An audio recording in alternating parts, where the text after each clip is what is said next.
నువ్వు ఎదుటివాడిని నాశనం చేయాలనుకుంటే నీ కుటుంబమే నాశనం అయిపోతుంది.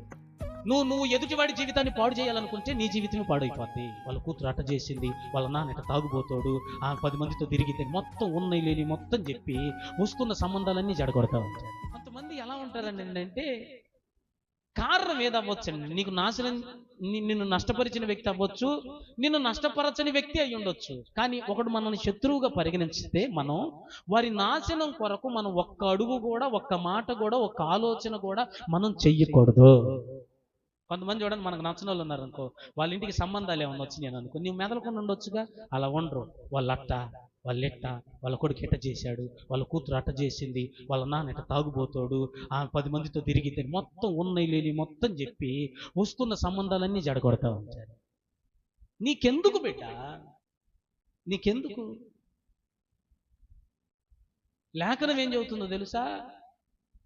నువ్వు తీసుకున్న గుంతలోనే నువ్వు పడిపోతావు.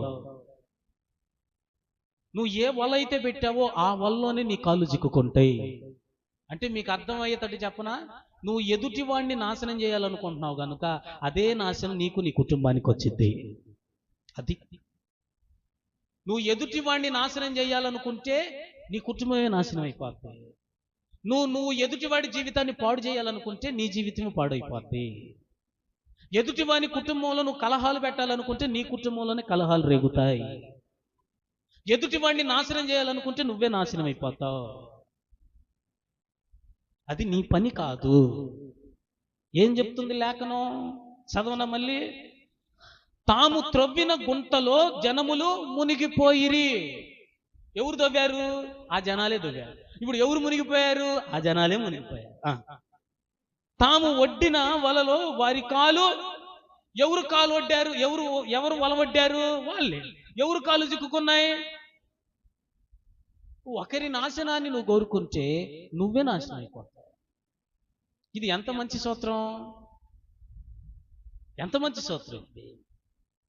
హల్లెలూయా, హల్లెలూయా, హల్లెలూయా. ఆటోలు వెనకాల రాస్తా ఉంటారు, అందరూ బాగుండాలి, అందులో నేను ఉండాలి.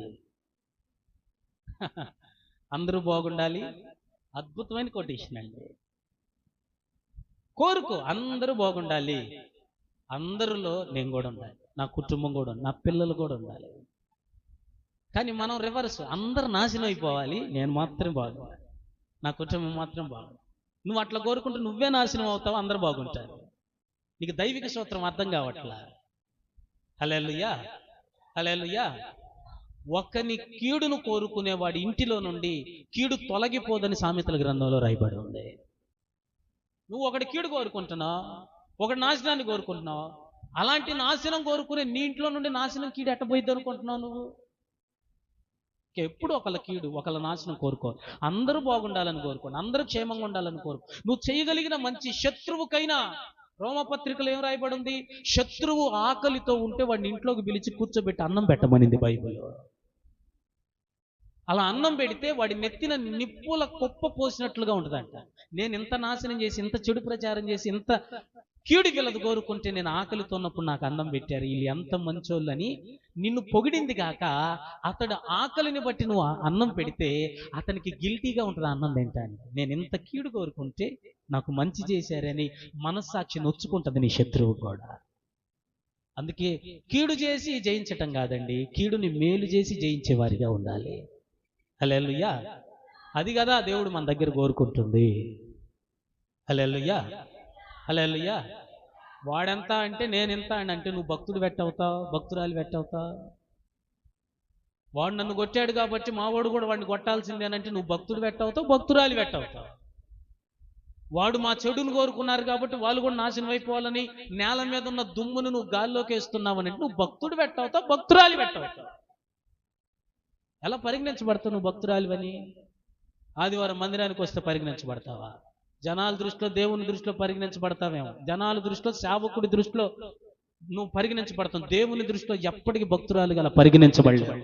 నీ బుద్ధి, నీ ప్రవర్తన, నీ లక్షణాన్ని బట్టే నువ్వు భక్తురాలవా కాదా అనేది దేవుడు డిసైడ్ చేస్తాడు. హల్లెలూయా. అందుకే అందరి మంచి కోరుకోండి, అందరి క్షేమం కోరుకోండి, వారిలో నేను కూడా ఉండాలని కోరుకోండి. హల్లెలూయా. కాదు, కూడదో, కీడు కోరుకుంటాను, కీడుకు ప్రయత్నాలు చేస్తాను శత్రువు కొరకు అన్నావా, నువ్వు ఏ వల అయితే వడ్డావో ఆ వలలోనే నువ్వు పడిపోతావు. నువ్వు ఏ గుంత దవ్వి నాశనం అవ్వాలని ప్రయత్నాలు చేస్తున్నావో అదే నాశనం నీ మీదికి, నీ పిల్లల మీదికి, నీ కుటుంబం మీదకి వస్తుందేమో. తస్మాత్ జాగ్రత్త.